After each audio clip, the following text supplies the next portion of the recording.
What's up, everybody? I'm super stoked to be doing this test for the first time with my friend Ian from Wheel Every Weekend and a big crew of other people, and we are really excited to blind test a whole bunch of the most popular shocks for the Tacoma. Oh, that's the headlight. Okay, you're in the driver's seat. We're in. We had blindfolds on the whole time, kept everything the same, hit the same trails at the same speed. We had someone else swap them without us knowing, and the results are shocking. We have Bilstein 8112s, King 2.5s, Elka 2.5s. We have the Icon 2.5s and the Fox 2.5s.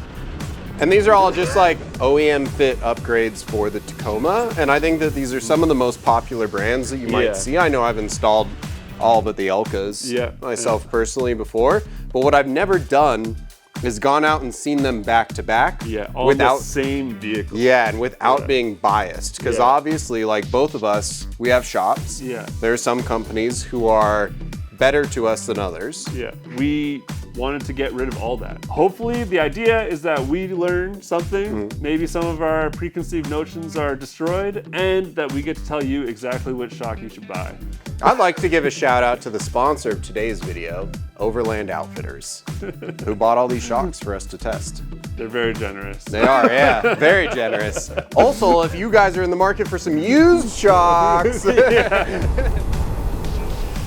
So the vehicle we're going to be testing on today is a 2019 Toyota Tacoma. It's a TRD off-road, so it gets you the electric rear locker, you get the front skid. We did take the sway bar off it because we really wanted to see how the shocks are on the road as far as like body roll and stuff. And I know a lot of you guys are taking the sway bar off as well. So the one caveat that we do have to mention is that the Icons do not have the reservoir. The reason is that we couldn't get them on time, so we ended up with these.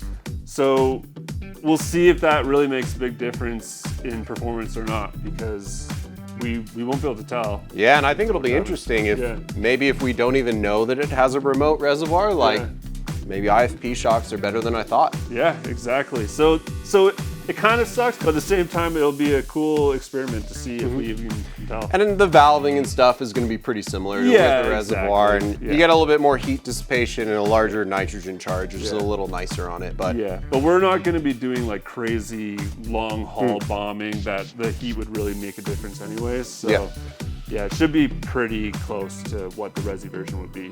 And each of these shocks we're going to drive on the road for a little over an hour too, which will be nice. We'll be fully aired up for that, aired down in the dirt like all you guys would be. We're going to be testing low speed, high speed, on-road driving, off-road driving, chatterboard. We're going to do test 1 through test 5, and there's going to be a conclusion, kind of wrapping the whole thing up. So don't forget to subscribe, leave a comment with which one you think is going to be the best, and we will see you in the next one. Explosions! Explosions!